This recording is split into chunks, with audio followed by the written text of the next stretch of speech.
Yeah, they do, and this is more about a group of 12 players that were elected sort of into a leadership group, and then from that 12 they selected 3 captains, and then we'll alternate one of those other 9 in there every single weekend. So it's a little bit more than just 3 guys leading, but I think they did a nice job picking the 3.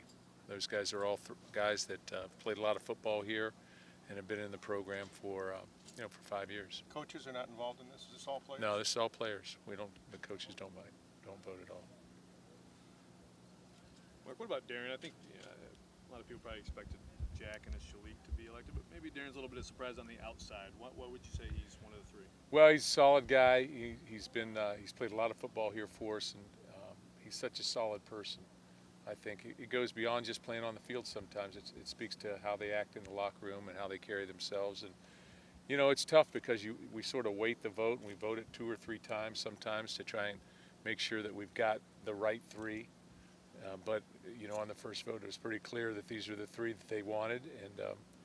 And so we went in that direction. But, again, it's about all 12 of these guys, too. And everybody has a certain amount of leadership qualities among the 12, and they've done a great job with it. Darien took that one step further. He said that, we're the captains in name, but if we're going to be any good, we all need to lead. Yeah, we all do. I mean, I think the thing about this football team, and we've talked about it from the onset really here, since we've been here, is everybody on our football team has to bring value. They have to bring value in the locker room and on the field as well. So if they can't do that, then why are they here?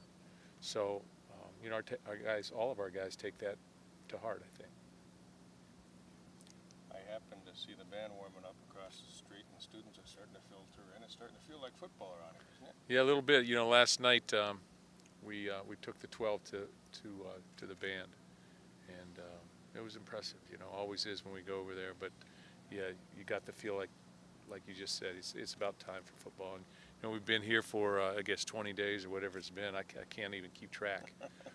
So it's time to sort of give our guys a break, let them get their legs back a little bit, and then start focusing on our next game. I saw Riley playing the drums. Did you realize how he was that good? Yeah, he was playing, and RJ was playing, both. RJ Williamson, both. But now I didn't realize. So Isaiah Lewis used to be awesome, though. You talk about leadership and chemistry as being integral to the success of this program. Where would you rate it with this team at this point? In terms of just compared to past years, Oh, I don't really put a comparison on that because the season's not over yet. How they lead will define themselves over the course of the season.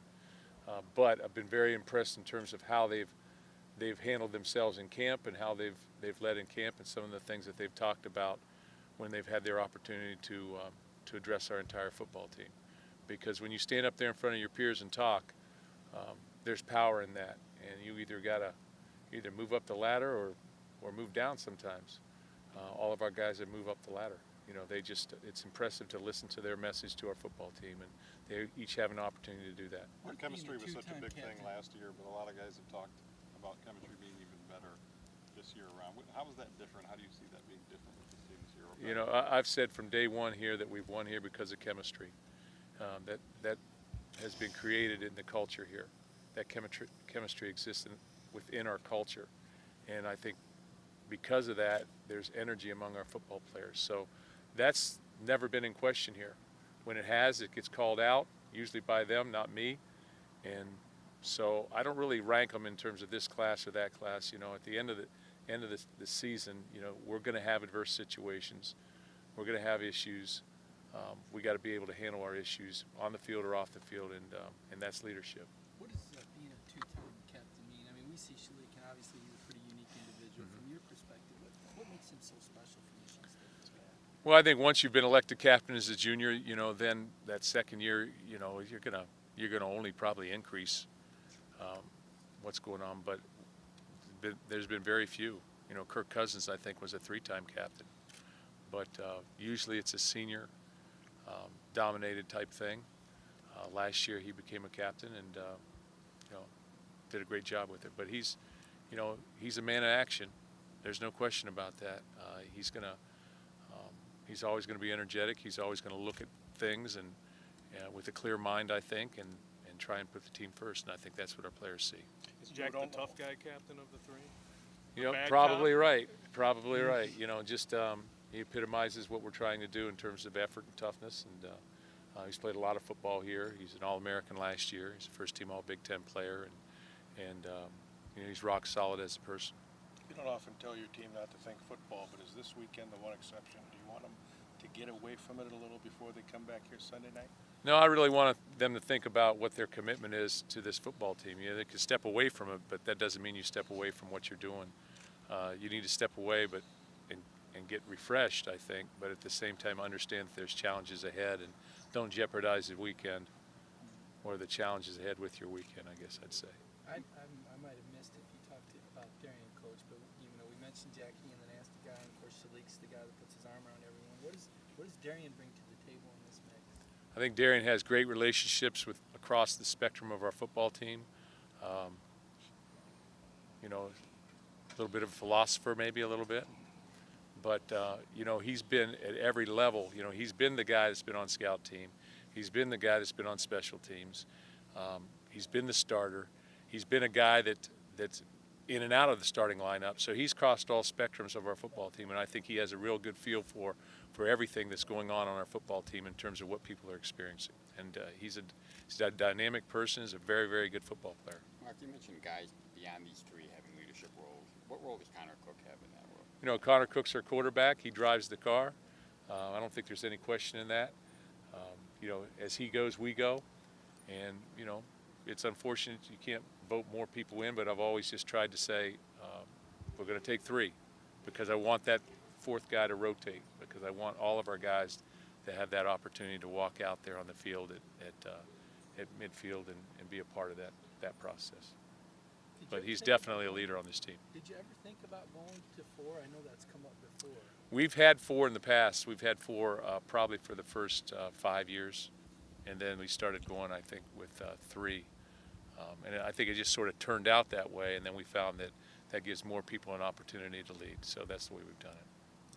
Coach, in terms of Jack, he said one of the things that he worked on hard during the offseason was just his communication and being more of a talker. Can you talk about what you've seen from him as far as that development and growth? You know, Jack's an easygoing guy, believe it or not, and keeps me loose on game day. And,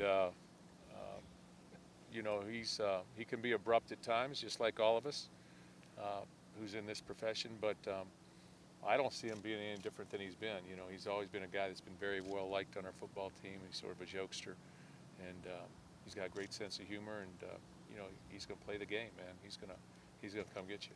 How does he keep you loose? I can't tell you that. He just does. He just does.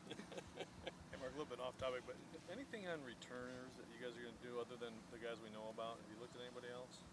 I think the guys you know about are probably the guys that have been working back there. You know, pretty much. Did you address the Dalton Williams eligibility for the first game? You know, as I said, when I bring a guy back here, you know, I can't practice coaching. You have to either coach him to play, or you have to set him aside and not give him reps.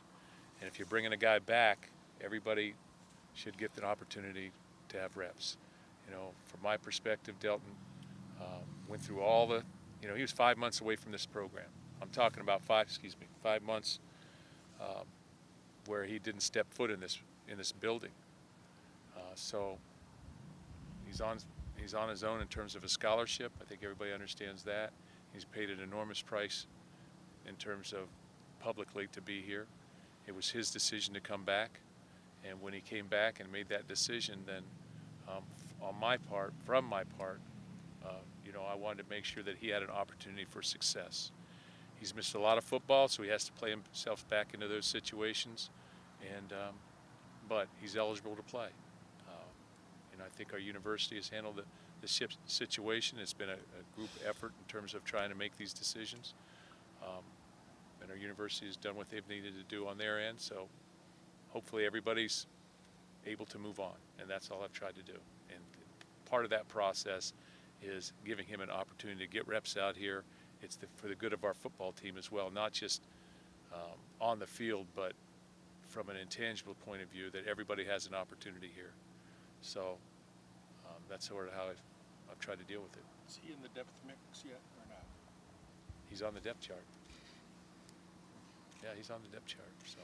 You follow up, Coach Narduzzi said earlier this week, I don't know if you caught it, but he said that Ohio State basically runs the same, I think he used the word stole your defense, but how much truth is there to what Ohio State's doing, similarities to Michigan State, which you've done for years? I think that there's a lot of similarity in college football right now across the board, whether it's offense or defense, and people are always tweaking what they do. So, you know, I think like everything, things are taken a little bit out of context, and that becomes the headline. You know, I read the article, and I know his point of view was that everybody's trying to, you know, the things that people create offensively, you have to have a different way of thinking defensively nowadays, and I think that was the point of the article. So. You didn't really answer the question. I'm getting better at that.